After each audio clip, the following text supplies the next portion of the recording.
Hello बच्चों, कैसे हो? अच्छा, लास्ट क्लास में हमने सेक्शन नंबर फर्स्ट की बात की थी, basic concept of income tax की सेक्शन नंबर फर्स्ट की बात की थी, जिसका मतलब क्या था? इनकम टैक्स का नामकरण करना, जिसमें बताया गया सेक्शन फर्स्ट के अंदर कि इनकम टैक्स का नाम क्या है। इनकम टैक्स एक्ट 1961 जो एप्लीकेबल कब होगा? 1962 से होगा, ठीक है ना। जो कहाँ पर जन्म हुआ है? इंडिया में, जिसमें जम्मू कश्मीर भी इंक्लूसिव है, यानी इंक्लूड किया गया जम्मू कश्मीर को भी। ये सब सेक्शन नंबर 1 में बताया गया था। इससे जस्ट पहले वाली लास्ट क्लास के अंदर हम जब बात करी थी, जब हम लोगों ने basic concept of income tax में बताया था, टैक्सेशन क्या होता है, meaning of taxation, direct tax क्या है, इनडायरेक्ट टैक्स क्या है, उनके मीनिंग क्या है, कौन कौन सा डायरेक्ट टैक्स में आता है, कौन कौन सा इनडायरेक्ट टैक्स में आता है, डिफरेंस क्या है, ये सब हमने उससे लास्ट वाली क्लास पढ़ा था। आज हम बात करने वाले सेक्शन नंबर 2 की। सेक्शन 2 इनकम टैक्स एक्ट 1961 का जो सेक्शन 2 है वो क्या कहता है। एक बात आपको राष्ट्र की बता रहा हूं, कोई सा भी लॉ पढ़ लो, कंपनी लॉ पढ़ लो, इनकम टैक्स लॉ पढ़ लो, और कोई लॉ पढ़ लो, मोस्ट प्रोबेबली आपको सेक्शन 2 में डेफिनेशंस मिलेगी। मोस्ट प्रोबेबली 99% सेक्शन 2 में आपको डेफिनेशंस मिलेगी। क्या मिलेगी? डेफिनेशन। तो सेक्शन 2 क्या है? डेफिनेशंस के लिए बना है। अब सारी डेफिनेशंस तो आज हम कवर नहीं कर सकते, ठीक है, लेकिन जो इंपॉर्टेंट डेफिनेशंस है, जो इंपॉर्टेंट चीजें हम समझ सकते हैं, वो तो हम कलेक्ट कर ले सेक्शन 2 से। तो देखो सेक्शन 2 सब सेक्शन 31, इसमें बताया गया है एक वर्ड पर्सन। इसको डिफाइन किया गया पर्सन। अच्छा, एक बात करो, टैक्स उस पर लगेगा, जाहिर सी बात है, पर्सन पे, व्यक्ति पे। पर्सन को क्या बोलते हैं? व्यक्ति। ये लिख देते हैं व्यक्ति। अच्छा, पर्सन क्या है? पर्सन एक इंडिविजुअल है। पर्सन एक इंडिविजुअल है, यानी एक अकेला व्यक्ति। यानी मतलब कहने का मतलब ये है, गवर्नमेंट ने ये कहा इनकम टैक्स एक्ट 1961 के दायरे के अंदर कि इनकम टैक्स एक्ट 1961 जिसके रूल्स के तहत सेक्शन नंबर 2 सेक्शन 31 में पर्सन्स के लिए बोला गया कि कोई भी इंडिविजुअल पर्सन अगर कोई भी पैसा कमाता है तो उसको इंडिविजुअल फॉर्म में टैक्स देना पड़ेगा। यानी एक इंडिविजुअल मानते हो उसको, इंडिविजुअल से टैक्स कलेक्ट किया जाएगा। किस सेक्शन के दायरे में? सेक्शन नंबर 231 में पर्सन को डिफाइन किया गया है, जिसमें इंडिविजुअल का बताया गया एक अकेला व्यक्ति ही। इंडिविजुअल का मतलब क्या बताया गया? एक अकेला इंसान अगर कुछ भी कमाता है तो वो क्या देगा? टैक्स देगा। किस फॉर्म में देगा? इंडिविजुअल फॉर्म में देगा। जैसे मिस्टर एक्स ने जॉब करने से उसको क्या मिली? सैलरी मिली। सैलरी से उसको क्या हुई? इनकम हुई। उसने अकेले ने कमाई है ना, जॉब तो वही करता था, इनकम भी अकेले हुई, सैलरी भी उसको ही मिली, तो टैक्स कौन देगा? मिस्टर एक्स देगा। ये इंडिविजुअल फॉर्म में आके टैक्स देगा, ठीक है। इसी तरह नेक्स्ट हमें क्या बताया गया? इंडिविजुअल के बाद में हमें कहा गया, सेकेंड हमारा बताया कि साहब जब कोई पर्सन इंडिविजुअल ना हो,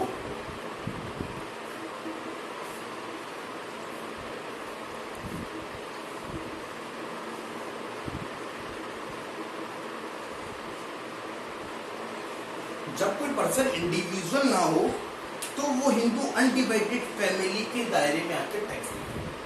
कब माना जाएगा उसको? हिंदू अनडिवाइडेड फैमिली, इसको हम शॉर्ट में बोलते हैं HUF। हिंदी में बोलते हैं इसको हिंदू अविभाजित परिवार। बोले सर इंसान तो एक ही होता है ना, हिंदू अनडिवाइडेड फैमिली क्या हो गई? देखो समझते हैं हिंदू अनडिवाइडेड फैमिली का। मिस्टर एक्स है, ठीक है,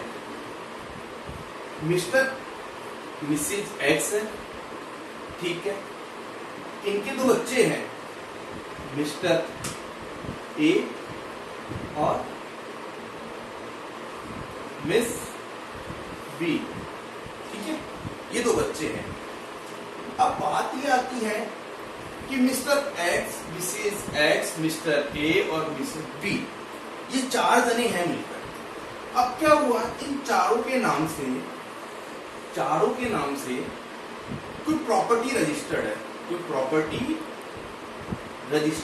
मतलब कोई पुरानी प्रॉपर्टी दादा परदादा के टाइम की कोई प्रॉपर्टी जो है वो इनको वसीयत में मिली है, ठीक है, जो किसकी है? इन चारों की है। अब इस प्रॉपर्टी से अगर कोई रेंट आता है, इस प्रॉपर्टी से अगर कोई रेंट आता है तो मिस्टर एक्स बोलता है मैं टैक्स नहीं दूंगा, क्योंकि गवर्नमेंट तो इंडिविजुअल से टैक्स लेती है, मैं इंडिविजुअल हूँ, मैंने इंडिविजुअली रेंट भी अर्न किया है जो मैं टैक्स दूं।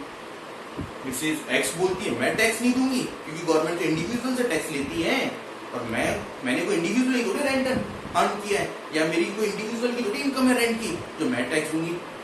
मिस्टर ए बोलता है, मिस बी बोलती है कि हम लोग भी टैक्स नहीं देंगे, क्योंकि हम लोग भी इंडिविजुअल हैं और हमने कोई इंडिविजुअली थोड़ी इनकम अर्न करी है तो हम लोग इस पर टैक्स देंगे। तो गवर्नमेंट ने बोला कि बेटा तुम लोग ये चाहते हो कि इस प्रॉपर्टी पे जो रेंट आया उस पर हम टैक्स छोड़ दें, अच्छा बड़ी समझदारी कर लो। तो उन्होंने एक नाम रखा हिंदू अनडिवाइडेड फैमिली, यानी कोई भी परिवार जो संयुक्त रूप से जुड़ा हुआ है, यानी ज्वाइंट फैमिली है और उस ज्वाइंट फैमिली की कोई भी इनकम होती है, ज्वाइंट में इनकम होती है, तो वो उस फॉर्म में आके टैक्स देगी। यानी उसका मीनिंग क्या होगा, वो पर्सन में इंक्लूड किया जाएगा। और किस नाम से इंक्लूड किया जाएगा, हिंदू अनडिवाइडेड फैमिली के नाम से इंक्लूड किया जाएगा और हिंदू अनडिवाइडेड फैमिली के फॉर्म में आके उनको टैक्स देना पड़ेगा। यानी इस रेंट पे टैक्स देने की लायबिलिटी किसकी होगी, इस पूरी फैमिली की लायबिलिटी होगी। यानी कोई इंसान इंडिविजुअली ये नहीं कह सकता कि मैंने इनकम अर्न नहीं करी है तो मैं टैक्स नहीं दूंगा, इस पर टैक्स देने की लायबिलिटी किसकी, सबकी। लेकिन वो एक अलग बात है कि मान लो मिस्टर एक्स अगर कोई सैलरी अर्न कर रहा है, कोई जॉब कर रहा है तो उसको सैलरी मिल रही है, तो ये कौन से फॉर्म में जाके टैक्स देगा, ये देगा इंडिविजुअल के फॉर्म में जाके, क्योंकि ये किसकी इनकम है, केवल मिस्टर एक्स की इनकम है। जॉब कौन कर रहा है, मिस्टर एक्स, अर्निंग किसको हो रही है, मिस्टर एक्स को, तो वो कौन से फॉर्म में जाएगा, इंडिविजुअल फॉर्म में जाएगा। और वहां उस फॉर्म में जाकर, यानी वहां पर उस क्राइटेरिया में जाकर पर्सन के इस क्राइटेरिया में जाकर उसको टैक्स देना पड़ेगा इंडिविजुअली, यानी इंडिविजुअली लायबल है उसको टैक्स देने के लिए। लेकिन यहाँ पर लायबिलिटी किसकी बनती है टैक्स देने की, इस पूरी फैमिली की लायबिलिटी बनती है। यानी कोई भी इंसान पर्सनली लायबल नहीं है टैक्स देने के लिए इस रेंट की इनकम पे, क्योंकि ये हिंदू अनडिवाइडेड फैमिली है। समझ आई हिंदू अनडिवाइडेड फैमिली क्या होती है। अब बात आती है हिंदू अनडिवाइडेड फैमिली में, छोटी सी पॉइंट की बात कर लेते हैं कि हिंदू अनडिवाइडेड फैमिली में किसको इंक्लूड किया है। ये दो तरह की होती है,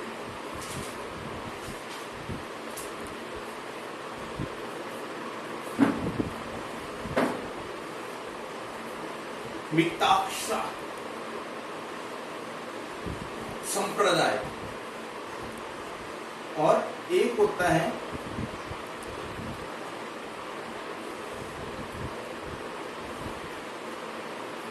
दयाभाग संप्रदाय। मतलब मिताक्षरा और दयाभाग मैं लिखवा दूंगा, केवल समझ लो मिताक्षरा संप्रदाय और दयाभाग संप्रदाय ये क्या है। जब बच्चा जन्म लेता है तो बच्चा क्या करता है, रोता है, काउं काउं काउं काउं, तो लोग ऐसे बोलते हैं बच्चा रो रहा है, बच्चा रो रहा है। उनको उसके रोने पे खुशी होती है, बोले रो रहा है, रो रही है, बोलते रो रहा है, अरे वाह वाह वाह रो रहा है। अरे भाई रो नहीं रहा, वो क्या कह रहा है, वो ये बोल रहा है कि मैंने आपके परिवार में जन्म लिया है, तो जितनी भी संपत्ति है आपकी है, जितनी भी एसेट्स है आपके पास में, उसमें अब लीगली मेरा भी क्या है, अधिकार है। यानी उसके अंदर लीगली मैं भी क्या रखता हूँ, अपना हक रखता हूँ, मेरा राइट है। तो जब बच्चा जन्म लेता है उसी समय से उस प्रॉपर्टी में उसका भी अधिकार बन जाता है। जब बच्चा जन्म लेता है और उसी समय से उसके परिवार की जो प्रॉपर्टी है उस प्रॉपर्टी में उसका हक बन जाता है, तो वो कौन से संप्रदाय में आता है, मिताक्षरा संप्रदाय में आता है। ठीक है ना, हिंदू अनडिवाइडेड फैमिली के मिताक्षरा संप्रदाय में उसको कवर किया जाता है। लेकिन जब कभी ऐसा होता है कि बच्चा जन्म लेता है और जन्म लेते ही उसको उसकी प्रॉपर्टी में हक नहीं जाता, जब तक कि उसके बड़े, यानी उसके बड़े मतलब उसके पिताजी जिंदा है, जब तक उस बच्चे को उस संपत्ति में कोई अधिकार नहीं मिलता है। जब तक उसके पिताजी जिंदा है, जब तक उस बच्चे को संपत्ति में कोई अधिकार नहीं मिलते हैं। ये कहाँ होता है, तो हम बात करें थे मिताक्षरा संप्रदाय और दयाभाग संप्रदाय की। तो दयाभाग संप्रदाय जो है, इसमें हमें बोला कि जो आसाम है वहां पर दयाभाग संप्रदाय में कवर किया गया है, वेस्ट बंगाल इसको दयाभाग संप्रदाय में कवर किया गया है, और some part of Jammu Kashmir इसको किसमें कवर किया गया है, दयाभाग संप्रदाय में कवर किया गया है। यानी मतलब इस जगह पे अगर बच्चा जन्म लेता है, इन ऐसे पैलेसेस पे अगर बच्चा जन्म लेता है और उनके पापा या पिताजी जिंदा है, तो उसको जब तक उनकी संपत्ति में अधिकार नहीं मिलेगा, जब तक कि वो लोग जिंदा है। ठीक है, ऐसे तो बोल नहीं सकते वो मर जाए उसके बाद उसकी संपत्ति में अधिकार मिलेगा, तब तक कि वो जिंदा है, जब तक उस बच्चे को उसकी संपत्ति में अधिकार नहीं मिलेगा। लेकिन मिताक्षरा संप्रदाय के अंदर क्या है, रेस्ट ऑफ यू बाकी की जो जगह है वहां पर सब जगह पे क्या लगता है, मिताक्षरा संप्रदाय लगता है। यानी मिताक्षरा संप्रदाय मतलब बच्चा जब जन्म लेगा और जब रोने लग जाएगा उसी समय रोते रोते वही कहने लग जाएगा कि साहब मेरे को भी इस संपत्ति में अधिकार दे दो, यानी मुझे मेरा राइट है इस संपत्ति में कुछ लेने का, तो मुझे दे दो जो भी मेरा राइट है। वहां पर कौन सा लग रहा है, मिताक्षरा संप्रदाय, जो अभी हमारे टॉपिक की बात करी है। आगे चलते हैं पर्सन्स की बात करें। इनको अनडिवाइडेड फैमिली की जब हमने बात करी पर्सन्स की, तो लोगों ने क्या किया, जब इंडिविजुअल्स थे तो इंडिविजुअल्स होता है कि अब अगर मैं इंडिविजुअली कुछ इनकम अर्न करूंगा तो मुझे टैक्स देना पड़ेगा, या फिर मेरी पूरी फैमिली ज्वाइंट में होगी तो उसकी कोई इनकम होगी तो उस पर टैक्स देना पड़ेगा। तो लोगों ने क्या सोचा कि हम दो लोग मिल जाते हैं और पार्टनर बन जाते हैं, जैसे मिस्टर एक्स और मिस्टर वाई, ये दोनों मिल गए। अब दोनों मिल गए तो इन दोनों ने मिलकर कोई काम किया और उस पर इनकम अर्न करी। क्या किया है, दोनों ने मिलकर इनकम अर्न करी, साथ में मिलकर अर्न करी। तो हम लोगों ने जब मिस्टर एक्स और मिस्टर वाई को बोला कि लाओ टैक्स दो, तो मिस्टर एक्स बोलता है मैं कोई इंडिविजुअल हूँ क्या, मैंने कोई अकेले इनकम अर्न करी है। मिस्टर वाई भी कहता है मैं कोई इंडिविजुअल हूँ, मैंने कोई इनकम अकेले अर्न करी है तो मैं टैक्स दूंगा। गवर्नमेंट तो केवल इंडिविजुअल से टैक्स लेती है, अनडिवाइडेड फैमिली से टैक्स लेती है। हम लोग तो इनको अनडिवाइडेड फैमिली भी नहीं है, हम लोग तो अलग अलग पर्सन है, हम एक परिवार के हिस्से तो है नहीं, ठीक है, हम इंडिविजुअल है नहीं, तो हमको टैक्स नहीं देंगे। तो गवर्नमेंट बोला कोई बात नहीं, तुम टैक्स मत दो, हम तुम्हें पर्सन में शामिल कर लेते हैं और एक अलग से नाम दे देते हैं, उसको बोला partnership firm. Partnership firm government बोला लोग अब तो दोगे ना टैक्स, तुम लोग भी पर्सन में शामिल हो गए, इंक्लूडिंग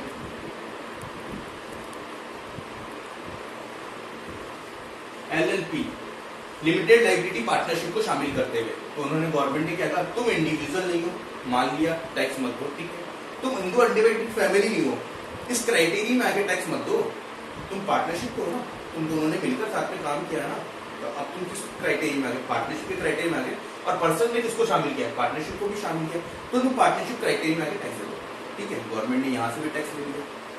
फिर लोगों ने क्या सोचा कि गवर्नमेंट ने तो इसका भी जरिया निकाल दिया, अब क्या किया जाए, गवर्नमेंट तो पार्टनरशिप से भी टैक्स ले रही है, हम लोगों को क्या करना है। फिर उसके बाद गवर्नमेंट ने कहा, लोगों ने सोचा कि अब हम AOP या BOI ये बनाएंगे, AOP और BOI। इसमें क्या सोचा इन्होंने, एक इंडिविजुअल पर्सन और एक पार्टनरशिप दोनों मिल गए। मान लो इंडिविजुअल एक्स था और पार्टनरशिप थी वाई, एक पार्टनरशिप फॉर्म थी, शिप फर्म वाई थी, ठीक है, ये दोनों मिल गए और इन दोनों ने मिलकर कुछ इनकम को अर्न किया, जब गवर्नमेंट के पास टैक्स नहीं पहुंची, गवर्नमेंट ने बोला एक्स और पार्टनरशिप फर्म वाई को बोला कि लाओ टैक्स दो, तो एक्स ने बोला मैंने क्या इंडिविजुअली इनकम अर्न करी तो मैं टैक्स दूं। बाकी पर्सन्स की मीनिंग में तो क्या है, इंडिविजुअल टैक्स देगा, तो ना तो मैंने इंडिविजुअल इनकम अर्न करी है, ना मेरा एक्चुअल कोई परिवार है इसमें, ना मेरी कोई हिंदू अनडिवाइडेड फैमिली ने मिलकर इनकम अर्न करी है, ना ही मेरी कोई पार्टनरशिप फर्म है, मैं तो कोई पार्टनरशिप फर्म हूं जो मैं टैक्स दूं। चलो गवर्नमेंट ने एक्स से मांगा, एक्स ने तो ये बोल दिया। पार्टनरशिप फर्म वाई को बोला कि लो तुम टैक्स दो, तो पार्टनरशिप फर्म वाई ने बोला मैं कोई इंडिविजुअल हूं तो मैं टैक्स दूंगा, मैं कोई इंडिविजुअल एसएससी हूं तो मैं टैक्स दूंगा, मैं तो इंडिविजुअल हूं नहीं तो मैं टैक्स कहां से दूंगा, ना मैं एचयूएफ हूं, कोई हिंदू अनडिवाइडेड फैमिली हूं कि मैं आपको टैक्स दूं, ना मैंने इंडिविजुअली पार्टनरशिप फर्म ने कोई इनकम अर्न करी है। इंडिविजुअली पार्टनरशिप फर्म अगर कोई इनकम अर्न करेगी तो आपके पर्सन के मीनिंग के अंदर पार्टनरशिप फर्म से टैक्स लिया जाएगा उसकी इनकम पर। लेकिन यहाँ तो पार्टनरशिप फर्म वाई और एक्स दोनों ने मिलकर इनकम अर्न करी है, ठीक है ना, इसने अकेले ने तो की नहीं है, तो ये बोलता है मैं पार्टनरशिप फर्म वाई के फॉर्म में भी आके टैक्स क्यों दूंगा, मैं तो एक्स के साथ जुड़ा हुआ, हम दोनों ने मिलकर इनकम अर्न करी है तो मैं तो टैक्स नहीं दूंगा। तो गवर्नमेंट ने बोला कोई बात नहीं, अगर तुम लोग ये सोचते हो कि इंडिविजुअल नहीं होकर, एचयूएफ नहीं होकर, पार्टनरशिप नहीं होकर तुम लोग टैक्स नहीं दोगे तो कोई बात नहीं, अगर तुम एओपी बन जाते हो, एसोसिएशन ऑफ पर्सन, यानी ये जो पर्सन्स है इसकी जो डेफिनेशंस है इनका एसोसिएशन बन जाता है, यानी ग्रुप बना लेते हो तुम लोग, आपस में मिल जाते हो और मिलकर कोई इनकम अर्न कर लेते हो, तो हम उसको एसोसिएशन ऑफ पर्सन बोलेंगे और उसको भी पर्सन्स की मीनिंग में इंक्लूड करेंगे और आपको एसोसिएशन ऑफ पर्सन्स के दायरे में आकर टैक्स देना पड़ेगा। बोले अच्छा ठीक है। अब बात आई कि बीओआई के साथ, बीओआई क्या होता है, इसको बोलते हैं बॉडी ऑफ इंडिविजुअल, अब बॉडी ऑफ इंडिविजुअल में क्या होता है, एक्स एक इंडिविजुअल है, मिस्टर एक्स ये एक इंडिविजुअल पर्सन है, मिस्टर वाई ये भी एक इंडिविजुअल पर्सन है। इन दोनों ने मिलकर इनकम अर्न करी। लेकिन ध्यान देखना बच्चों, यहाँ पर बहुत इंपॉर्टेंट बात बोल रहा हूँ, इन दोनों ने मिलकर इनकम अर्न करी यानी पैसा कमाया, लेकिन इन दोनों ने मिलकर पार्टनरशिप नहीं बनाई, यानी पार्टनरशिप एक्ट के अंदर ही रजिस्टर्ड नहीं हुए। उन्होंने क्या नहीं बनाई, पार्टनरशिप नहीं बनाई। उस केस में क्या होगा, उस केस में हमने जब एक्स को बोला कि एक्स तूने इनकम अर्न करी है तो तू हमें क्या दे, टैक्स दे, गवर्नमेंट ने बोला, तो एक्स ने क्या बोला, मैं को इंडिविजुअली मैंने इनकम अर्न करी है, मैंने तो वाई के साथ रहकर इनकम अर्न करी, तो मैं तेरा टैक्स को देने लगा। हिंदू अनडिवाइडेड फैमिली भी नहीं हूं मैं कोई पार्टनरशिप फॉर्म भी नहीं हूँ, मैं कोई एओपी भी नहीं हूँ, ठीक है। वाई को गवर्नमेंट ने बोला तो उसने भी यही जवाब दिया कि मैं कोई इंडिविजुअल थोड़ी हूँ, मैं कोई एचएफ थोड़ी हूँ, मैं कोई पार्टनरशिप थोड़ी हूँ, मैं कोई एओपी थोड़ी हूँ, तो मैं टैक्स दूंगा। हम तो दोनों ने मिलकर हम इनकम अर्न करी है। तो गवर्नमेंट ने बोला अगर तुम पार्टनरशिप फॉर्म में जाते यानी पार्टनरशिप में रजिस्टर्ड होते तो आपसे हम यही टैक्स ले लेते, लेकिन तुम लोगों ने पार्टनरशिप एक्ट में अपना रजिस्ट्रेशन नहीं करवाया, इसलिए तुम पार्टनरशिप क्राइटेरिया में आके टैक्स नहीं दे रहे, और तुम पार्टनरशिप क्राइटेरिया में आके टैक्स नहीं देना चाहते, इससे बचना चाहते हो, तो हमने भी सोचा क्यों ना हम बीओआई बना दें और उसको पर्सन्स में इंक्लूड कर लें। तो गवर्नमेंट ने बोला अगर कोई भी व्यक्ति दो इंडिविजुअल या एक से ज्यादा इंडिविजुअल मिलकर अगर बिजनेस करते हैं, कुछ भी करते हैं और इनकम अर्न करते हैं, लेकिन वो पार्टनरशिप फॉर्म में जाते हैं यानी पार्टनरशिप में रजिस्टर्ड नहीं होते, तो हम उनको बीओआई के दायरे में डालेंगे और उसको पर्सन्स की डेफिनेशन में लेके जाएंगे, और जिसको हम बोलेंगे बॉडी ऑफ इंडिविजुअल, और यहाँ आकर उनको टैक्स पे करना पड़ेगा। यानी ये क्या माना जाएगा, बीओआई माना जाएगा, बॉडी ऑफ इंडिविजुअल माना जाएगा, अलग अलग इंडिविजुअल्स का एक समूह माना जाएगा, ठीक है। नेक्स्ट, उसके बाद पर्सन्स में उन्होंने क्या बताया, पार्टनरशिप में बीओआई के बाद में उन्होंने बोला कंपनी। जब लोगों ने ये बोला कि सब उनको पता लगा कि गवर्नमेंट इंडिविजुअल से टैक्स ले रही है, अगर एचयूएफ फैमिली हो तो उससे भी टैक्स लेगी, पार्टनरशिप फॉर्म बनेगी तो उससे टैक्स लेगी, एओपी बनेगी तो उससे टैक्स लेगी, बीओआई बनेगी तो उससे टैक्स लेगी, तो उन्होंने क्या कर दिया, एक कंपनी में रजिस्ट्रेशन करवा लिया, ठीक है। अब उस केस के अंदर गवर्नमेंट ने क्या बोला, क्या तुम लोग ये सोचते हो कि हम तुमसे अगर इन सब क्राइटेरिया में तुम फॉलो नहीं करोगे और कंपनी फॉर्म में चले जाओगे तो हम तुमसे टैक्स नहीं देंगे? ऐसा नहीं हो सकता, चाहे पब्लिक सेक्टर कंपनी हो चाहे प्राइवेट सेक्टर कंपनी हो। अगर आप कंपनी फॉर्म में चले गए यानी कंपनीज एक्ट में आपने रजिस्ट्रेशन करवा लिया, तो हम उसको पर्सन की डेफिनेशन में डालेंगे और आपसे कंपनीज एक्ट के क्राइटेरिया के अंतर यानी कंपनी के क्राइटेरिया में लेकर आपसे टैक्स कैलकुलेट करेंगे और आपसे टैक्स कलेक्ट करेंगे, ठीक है ना। आपसे टैक्स कैलकुलेट किया जाएगा, लगाया जाएगा और आपसे टैक्स कलेक्ट किया जाएगा। उस केस के अंदर क्या करा जाएगा, कंपनी के क्राइटेरिया में आपको लिया जाएगा, पर्सन में कंपनी को भी इंक्लूड किया गया और उसको भी टैक्स पे करना पड़ेगा। उसके बाद गवर्नमेंट ने पर्सन में इंक्लूड किया लोकल अथॉरिटी को, यानी गवर्नमेंट ने दूसरी गवर्नमेंट को भी नहीं छोड़ा।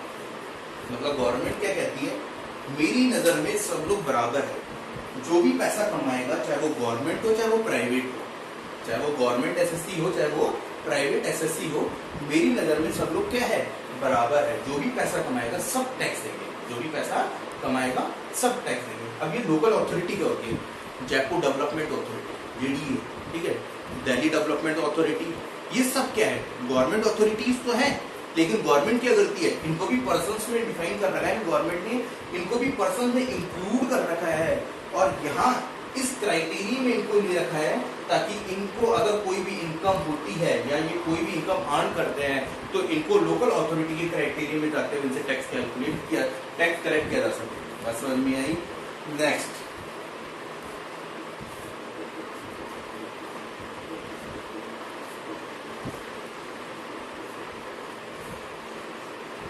गवर्नमेंट ने पर्सन्स में किसको शामिल किया, आर्टिफिशियल जुडिशियल पर्सन, यानी गवर्नमेंट ने तो भगवान को भी नहीं छोड़ा, उससे भी टैक्स मांग लिया कि तू भी हमें टैक्स दे दे। इसको दो पार्ट में समझते हैं, artificial person and judicial person. देखो आर्टिफिशियल पर्सन क्या होता है, जुडिशियल पर्सन क्या होता है, दोनों इसमें इंक्लूड किया गया, गवर्नमेंट उससे भी टैक्स लेगी। गवर्नमेंट ने ये बोला कि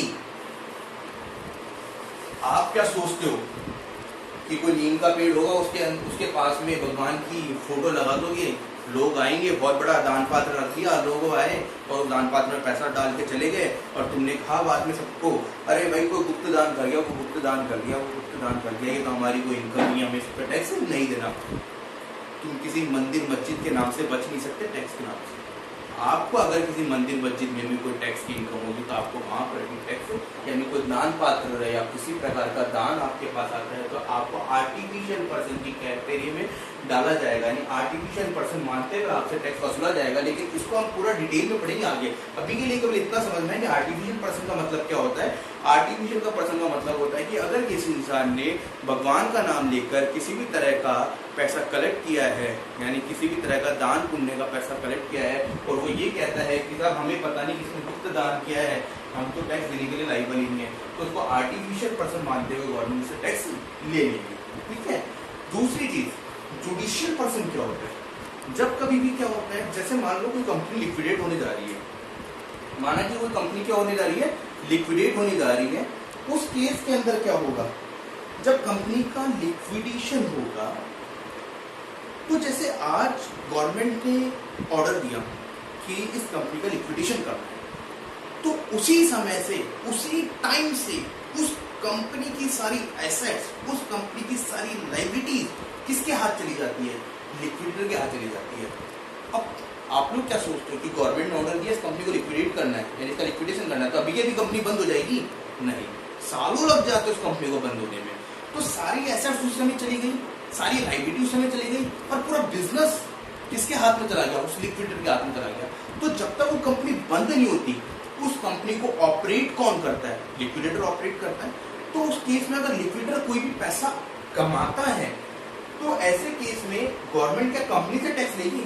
नहीं, कंपनी के डायरेक्टर्स होगा तो सब चले गए, सब चले गए, वो कंपनी किसके हाथ में चली गई, लिक्विडेटर के हाथ में चली गई। तो उस केस के अंदर उस पर टैक्स कौन देगा, लिक्विडेटर देगा। तो लिक्विडेटर यहाँ पर कौन सा पर्सन आएगा, जुडिशियल पर्सन माना जाएगा उसको। कौन सा पर्सन माना जाएगा, जुडिशियल पर्सन। ठीक है ना। तो गवर्नमेंट ने किसी भी इंसान को, वो किसी भी तरह से पैसा कमाए, किसी भी क्राइटेरिया में आके पैसा कमाए, कहीं नहीं छोड़ा।